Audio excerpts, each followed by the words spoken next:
Good morning बच्चों। मैं आशा करता हूँ कि आपको जो फर्स्ट चैप्टर था उसकी वीडियो आपको समझ आई होगी, आपने उसका गहनतापूर्वक अध्ययन किया होगा।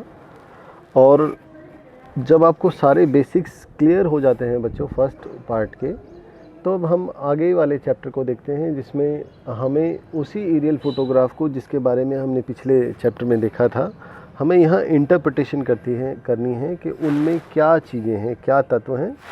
तो एक बार देखने की कोशिश करेंगे कि चैप्टर 2 में इंटरप्रिटेशन ऑफ एरियल फ़ोटोग्राफ्स किस तरह की जाती है। तो बच्चों, जैसा आप सभी जानते हैं कि वायु फ़ोटोग्राफ हम ऐसे फ़ोटोग्राफ्स को कहते हैं जिसको हमने एरियल प्लेटफॉर्म से लिया होता है और उसकी सहायता से हम धरती पर कुछ नियोजन का काम करते हैं। फ़ोटोग्राफ खींचने से ज़्यादा उसके इंटरप्रिटेशन महत्वपूर्ण है। तो सबसे पहले देखते हैं कि ये इंटरप्रिटेशन होता क्या है। वायु फोटो व्याख्या जो है या इंटरप्रिटेशन जो है, किसी बिंब का अवलोकन करके उससे लक्ष्यों और लक्षणों की पहचान करना और जानकारी का प्रयोग करना हमारा इंटरप्रिटेशन कहलाता है। इसके अंतर्गत विभिन्न भौतिक सांस्कृतिक तत्वों की खोज की जाती है, उन्हें पहचाना जाता है, उनको मापा जाता है और उनका मूल्यांकन किया जाता है। तो आपको ये परिभाषा याद करनी है बच्चों। आपके पेपर में जो छोटे प्रश्न आते हैं उनमें इसको पूछा जा सकता है, तो आप लोगों को पता होना चाहिए कि ये क्या होती है, इंटरप्रिटेशन किसको कहते हैं। तो इंटरप्रिटेशन में क्या क्या चीज़ें इंपॉर्टेंट है। इंटरप्रिटेशन में फ़िज़िकल और कल्चरल चीज़ों को मानचित्र पर या फ़ोटो पर आइडेंटिफाई किया जाता है, उसको डिटेक्ट किया जाता है, उसको आइडेंटिफाई किया जाता है, उसको मेजर किया जाता है और देन उसका इवैल्यूएशन किया जाता है। वायु फोटोग्राफी की व्याख्या के लिए बच्चों जो हमारी एक साइंस है फोटोग्रामेट्री, उसका हम प्रयोग करते हैं। उसकी मदद से, इस विज्ञान की मदद से हम ये चीज़ों को निर्धारित कर पाते हैं कि वो कैसी हैं, उनको पहचान पाते हैं, उनका मापन कर पाते हैं और उनका इवैल्यूएशन भी कर पाते हैं, विश्लेषण भी, मूल्यांकन भी कर पाते हैं। तो वायु फोटोग्राफी की व्याख्या से पहले तो हमें आवश्यक होता है कि हमारे पास स्टीरियो पेयर्स हों जिसमें फॉरवर्ड और लेटरल ओवरलैपिंग हो, और साथ ही साथ हमारे पास स्टीरियोस्कोप हो, चाहे पॉकेट स्टीरियोस्कोप हो, चाहे मिरर स्टीरियोस्कोप हो, जिसकी मदद से हम 3D विज़न देख पाएंगे। तो जैसा मैंने बताया कि फ़ोटोग्राफी के इंटरप्रिटेशन में हमारे जो विज्ञान है फोटोग्रामेट्री जिसे कहते हैं, उसका हम प्रयोग करते हैं जो 3 अक्षरों से मिलके बना है बच्चों। फोटो यानी प्रकाश, हम लाइट के जो पार्टिकल्स हैं उनको फोटोन्स कहते हैं और उसी के नाम पे हम फ़ोटो का नाम पड़ा है। इसी तरह ग्रामा यानी उनका चित्रण और मेट्रोज यानी उनका मापन। तो जाहिर सी बात है, हम फ़ोटो के ऊपर जो चित्र बने हुए हैं फ़ोटोग्राफ से, फोटोन से, जो लाइट की मदद से फ़ोटो पे चित्र बने हैं, उनको मापने का कार्य करते हैं। तो फोटोग्रामेट्री एक ऐसी कला, विज्ञान और तकनीक है बच्चों जो रिकॉर्डिंग, मेजरिंग, इंटरप्रिटेशन और इलेक्ट्रोमैग्नेटिक जो हमारा रेडिएशन है उसकी मदद से हमारे चित्रों पे जो चीज़ें हैं उनको आइडेंटिफाई करने में, विश्वसनीय सूचनाएं प्राप्त करने में मदद करती है। वायु फोटोग्राफों को लेना बहुत ही महंगा कार्य है बच्चों, जैसा मैंने आपको पहले ही बताया, और इसमें जो सबसे ज़्यादा अहमियत है, लेने से भी ज़्यादा, वो उसके इंटरप्रिटेशन की है कि हम उनसे कौन सी सूचनाएं निकाल पाते हैं। यदि हम ज़्यादा और सही सूचनाएं निकाल पाएंगे तो वो हमारे नियोजन के कार्यों में बहुत ही महत्वपूर्ण साबित होंगी और हमारे लिए काफ़ी लाभप्रद रहेंगी।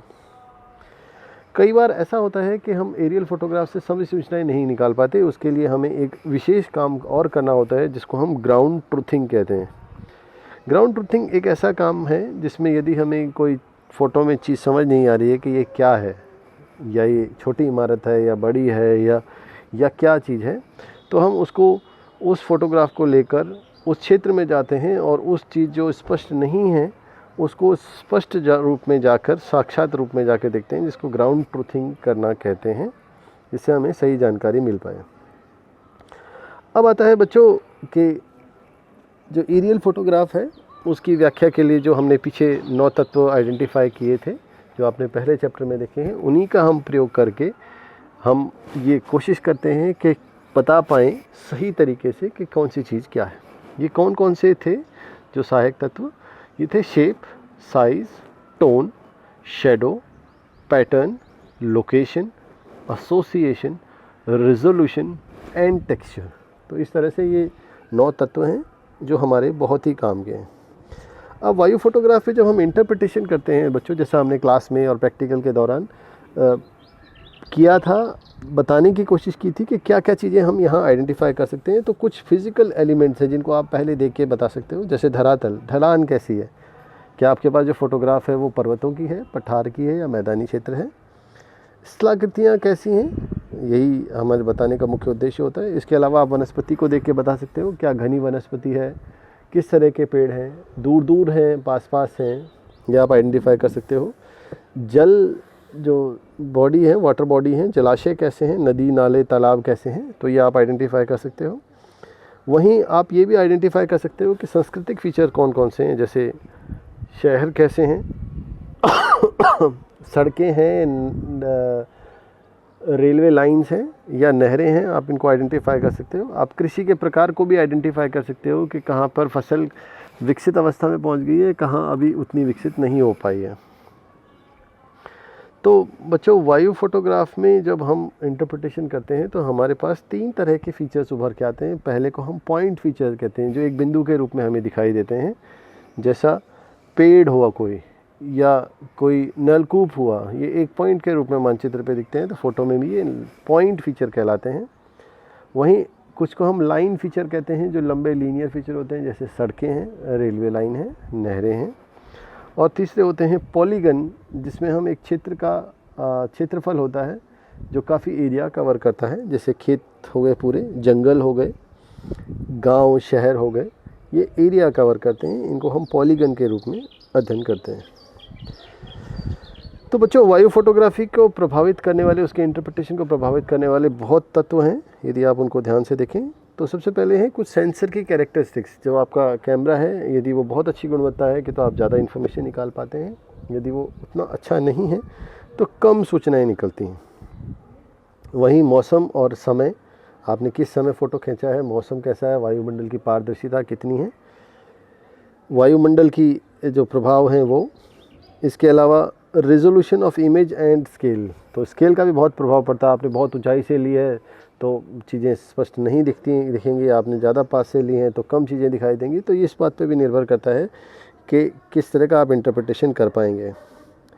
कई बार हमारी जो फ़ोटोग्राफ्स होती हैं वो चलते में ली जाती हैं, तेज़ गति में ली जाती हैं, जिसके कारण मोशन में आ जाता है पिक्चर में और पिक्चर क्लियर नहीं होती।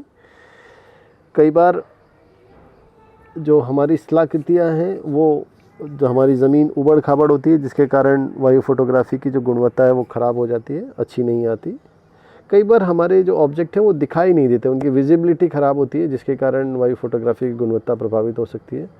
और तीसरी बात, कई बार हमारे जो ऑब्जेक्ट हैं उनका बैकग्राउंड ऐसा होता है कि हम सूचनाएं निकाल नहीं पाते, तो जिसके कारण कंट्रास्ट नहीं होता है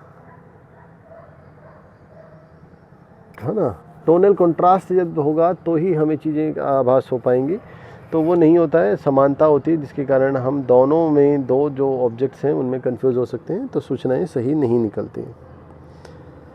तो अब आपके पास से सैम्पल एरियल फ़ोटोग्राफ है, ये आपको मैंने क्लास में भी दिखाए हैं बच्चों, यहाँ आपके सामने इलेक्ट्रॉनिक फॉर्म में आपके सामने दिखाए गए हैं। आप देख सकते हैं कि एक फ़ोटोग्राफ है जिसको आपको इंटरप्रिटेशन करना है। आपके पास एग्ज़ाम में ऐसा क्वेश्चन आ सकता है कि एक इमेज को इंटरप्रेटेट कीजिए, तो इसके नीचे नंबर लिखे हुए हैं और उनका नंबर की बताते हुए आपको ये बताना है कि ये क्या है। आपको जो भी लगता है आप इसकी व्याख्या कीजिए। ये एक शहर है और मुझे लिख के बताएं कि आपको क्या पता चला, क्या है ये। फिर एक सैम्पल फ़ोटोग्राफ है, इसको भी देखें और सूचनाएं निकालें। तो आपके पास ये 4 फोटोग्राफ है, इन चारों की अलग अलग व्याख्या कीजिए, प्रैक्टिस कीजिए, ताकि जब आपके एग्ज़ाम में यदि क्वेश्चन आए तो आप आराम से कर पाएँ।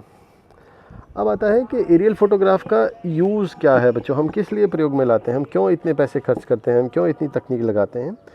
तो सबसे पहला है use of aerial photography in cartography. हम मानचित्र बनाने के लिए फ़ोटोग्राफ्स का प्रयोग करते हैं। जैसा मैंने आपको पुराने तुलना में बताया, पिछले चैप्टर में कि मानचित्र जो है पुराने हो जाते हैं कई बार, तो अप टू डेट लाने के लिए, लेटेस्ट इन्फॉर्मेशन लेने के लिए हम एरियल फ़ोटोग्राफ्स का प्रयोग करते हैं।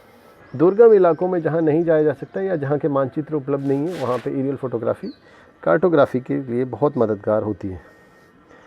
कई बार हम ग्राउंड ट्रूथिंग के लिए एरियल फ़ोटोग्राफ्स का प्रयोग करते हैं। मानचित्र पुराने हो जाते हैं, अपडेट नहीं होते, जिससे सूचनाएं कम होती हैं, तो हम ग्राउंड ट्रूथिंग की मदद से उनका प्रयोग करते हैं। इसके अलावा वायु फोटोग्राफी का हम डिज़ास्टर मैनेजमेंट में प्रयोग करते हैं। बाढ़, भूकंप, चक्रवात जब आते हैं उनसे बचाने के लिए, राहत सामग्री वितरण के लिए हम प्रयोग करते हैं। इसी के अलावा हम अपने जो एरियल फ़ोटोग्राफ्स हैं उनका प्रयोग प्लानिंग उद्देश्य से करते हैं। हम संसाधनों की उपलब्धता देखते हैं, उनको खोजते हैं, उनको निकालने की कोशिश करते हैं, दोहन की कोशिश करते हैं। ये देखिए आपके सामने ड्रोन है, ये दुर्गम से दुर्गम इलाकों में जा सकता है और आपके लिए अच्छी एरियल फ़ोटोग्राफी कर सकता है, जिससे आप राहत और बचाव के कार्य कर पाते हैं। अब आता है एरियल फ़ोटोग्राफ का प्रयोग हम परिवहन से जुड़ी हुई जो दिक्कतें हैं उनके समाधान में, कहीं ट्रैफिक कंजेक्शन है, कहीं एक्सीडेंट हो जाता है, उसकी राहत के में भी करते हैं। आजकल ज़्यादातर जगहों पर ऐतिहासिक इमारतों के संरक्षण में भी हम एरियल फ़ोटोग्राफी का प्रयोग कर रहे हैं। इसी तरह हम क्लाइमेट चेंज और उसके मिटिगेशन में भी काफ़ी मदद ले रहे हैं। जहाँ आप जानते हैं कि बहुत बार प्राकृतिक आपदाएं हो जाती हैं, तो उनकी सूचनाएं, उनकी राहत बचाव के कार्यों में मदद के लिए हम एरियल फ़ोटोग्राफी का प्रयोग कर रहे हैं। इसी तरह हम जल विज्ञान में भी नदियों की जो जल की स्थिति है उस पर ध्यान में रखते हुए, उसमें कम ज़्यादा उतार चढ़ाव जल स्तर में, उसको ध्यान में रखते हुए हम कई तरह की सूचनाएं रिमोट सेंसिंग और एरियल फ़ोटोग्राफ से प्राप्त करते हैं, जो हमारे नियोजन के काम में आती हैं। इसके अलावा हम अर्बन प्लानिंग में भी अपनी जो एरियल फ़ोटोग्राफी उनका प्रयोग करते हैं। जलापूर्ति, भूमि अधिग्रहण के लिए, नगर और ग्रामीण क्षेत्रों के नियोजन के लिए, जनसंख्या नियंत्रण के लिए हम इसका बड़ी मात्रा में प्रयोग करते हैं। इसके अलावा हम कृषि में भी बहुत बड़ी मात्रा में अपनी एरियल फ़ोटोग्राफ्स का प्रयोग कर रहे हैं, जिससे कृषि के फसलों का पूर्वानुमान, उनकी स्थिति, बीमारी की जानकारी, सिंचाई की उपलब्धता। इस तरह आपने वर्तमान में सुना होगा जो हमारे पंजाब हरियाणा में पराली जलाने के लिए बहुत सारे किसानों पे केस हुए, उसमें हमने जिला प्रशासन ने काफ़ी बड़े पैमाने पर एरियल फ़ोटोग्राफी कराई और जानकारी एकत्रित की, जिससे वो जो आवश्यक कार्रवाई थी वो कर पाए। तो इस तरह बच्चों हमने इस सेक्शन में ये देखने की कोशिश की कि हमारे एरियल फ़ोटोग्राफी की हम किस तरह एक्सप्लेनेशन करते हैं, उनके क्या यूज़ हैं और एक्सप्लेनेशन में करने वाले कौन से तत्व हैं या कौन से बाधक हैं। तो इस सेगमेंट से इतना ही। आप इसको ध्यान से पढ़ें। यदि आपके कोई प्रश्न हैं, आपके कोई सवाल हैं, तो आप व्हाट्सएप के माध्यम से मुझसे जुड़ सकते हैं। धन्यवाद।